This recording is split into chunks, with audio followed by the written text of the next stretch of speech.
तो चलिए भारतीय शेयर बाजार की उस दुनिया में चलते हैं जहां कुछ ही सालों में पैसा दोगुना भी हो सकता है और आधा भी। जी हाँ, हम बात कर रहे हैं स्मॉल कैप निवेश की। और साल 2026 में यहाँ खेलने के नियम खैर वो बदल रहे हैं। आइए समझते हैं कि आखिर कैसे। तो सवाल ये है कि आखिर स्मॉल कैप्स में ऐसा क्या है जो निवेशकों को अपनी तरफ खींचता है। जवाब देखिए इन नंबर्स में छिपा है। पिछले 10 सालों में जहां लार्ज कैप्स ने लगभग 13.2% का सालाना रिटर्न दिया, वहीं स्मॉल कैप्स ने 15.7% का CAGR दिया है। अब ये जो 2.5% का फर्क है ना, ये सुनने में छोटा लग सकता है, लेकिन लंबी अवधि में ये एक बहुत बहुत बड़ा अंतर पैदा कर देता है। और बस यही इसके आकर्षण की सबसे बड़ी वजह है। तो अगर रिटर्न इतना जबरदस्त है तो फिर 2026 को लेकर इतनी चिंता क्यों हो रही है? दिक्कत क्या है? यही वो बड़ा सवाल है जिसका जवाब हम आज इस विश्लेषण में ढूंढेंगे। तो हमारा सफर कुछ इस तरह रहेगा।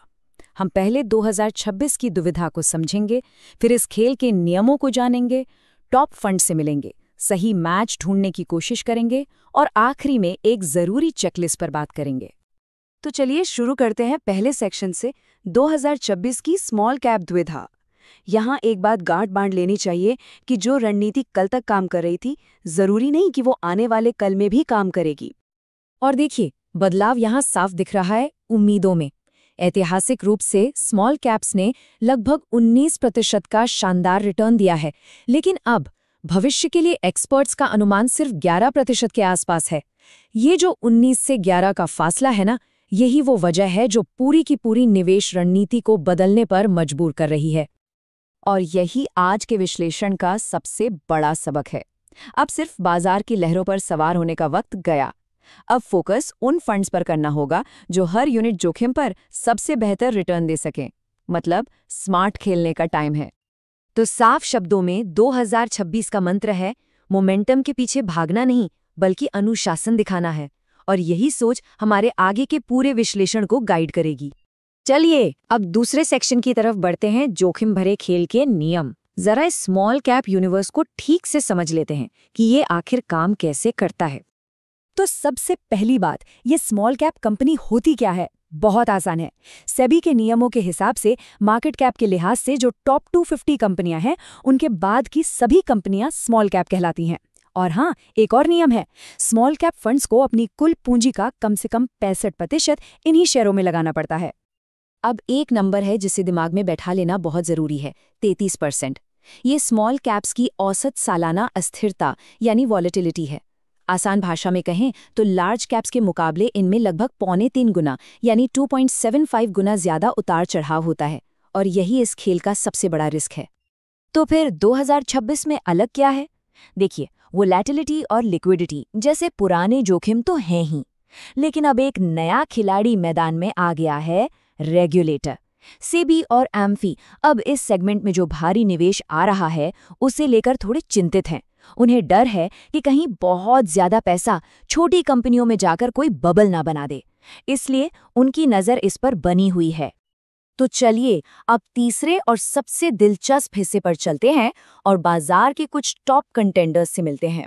हम 3 ऐसे फंड्स को देखेंगे जो 3 बिल्कुल अलग अलग रणनीतियां अपनाते हैं। इन्हें समझने का सबसे अच्छा तरीका है कि इन्हें एक पर्सनालिटी दे दी जाए। तो HDFC है अनुशासित दिग्गज जो हमेशा अपने नियमों पर चलता है। क्वांट है सामरिक प्रतिभाशाली जो मौके के हिसाब से अपनी चालें बदलता है। और निप्पॉन है बाजार का महाबली जो अपने विशाल आकार के साथ खेलता है। जरा इनके बेसिक आंकड़ों पर नजर डालते हैं। साइज के मामले में तो निप्पॉन सबसे बड़ा है, कोई शक नहीं, लेकिन यहाँ HDFC पर गौर करना जरूरी है। इसके फंड मैनेजर 2014 से लगातार इस फंड को संभाल रहे हैं और ये जो स्थिरता है ना, ये अपने आप में एक बहुत बड़ा प्लस पॉइंट है। ओके, अब आती है सबसे महत्वपूर्ण स्लाइड। ये इस पूरे विश्लेषण का दिल है। पहला है स्टैंडर्ड डेविएशन यानी वॉलेटिलिटी। देखिए, HDFC यहाँ सबसे कम है। फिर आता है शार्प रेशियो, मतलब रिस्क के बदले में रिटर्न, और यहाँ HDFC 1.02 के साथ चैंपियन है। और आखिर में है अल्फा यानी फंड मैनेजर का कौशल। यहाँ पर क्वांट 3.06 के साथ बाजी मार लेता है। पर यहीं एक बहुत दिलचस्प पहेली सामने आती है। HDFC के पास सिर्फ 81 स्टॉक्स हैं। इतना कॉन्सेंट्रेटेड पोर्टफोलियो, टेक्निकली तो इससे रिस्क बढ़ना चाहिए था, लेकिन ये तो इन तीनों में सबसे कम वॉलेटाइल है। सवाल है, ऐसा कैसे हो सकता है? और इस कैसे का जवाब यहाँ है। इसका राज है क्वालिटी पर अटूट फोकस। HDFC की टीम की स्क्रीनिंग प्रक्रिया बहुत सख्त है। वो टिकाऊ बिजनेस मॉडल और सही वैल्यूएशन वाली कंपनियां ही चुनते हैं और सट्टेबाजी वाले शेयरों से कोसों दूर रहते हैं। बस यही उनकी स्थिरता का सीक्रेट है। तो अब आते हैं सबसे जरूरी सवाल पर। इन सब विश्लेषण का मतलब क्या है? कौन सा फंड किसके लिए सही बैठता है? चलिए सब कुछ जोड़कर देखते हैं। ये स्लाइड समझिए आज का मुख्य निष्कर्ष है। अगर कोई मॉडरेट एग्रेसिव निवेशक है जिसे स्थिरता ज्यादा पसंद है, तो HDFC का बेहतरीन शार्प रेशियो उसे सबसे अच्छा विकल्प बनाता है। अगर कोई हाई रिस्क हाई रिटर्न वाला खिलाड़ी है जो मैनेजर के कौशल पर दांव लगाना चाहता है, तो क्वांट का हाई अल्फा उसके लिए है।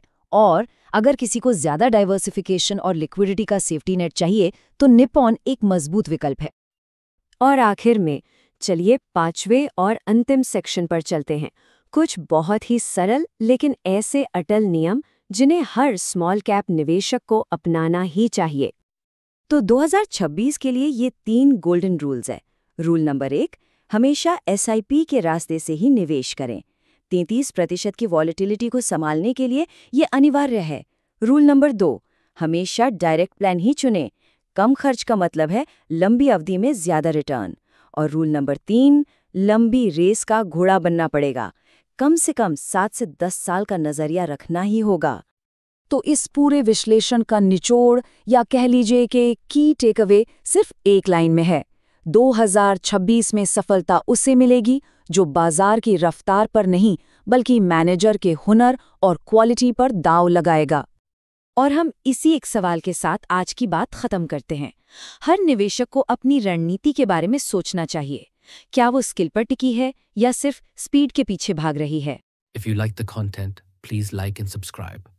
Comment on Finance Seco India.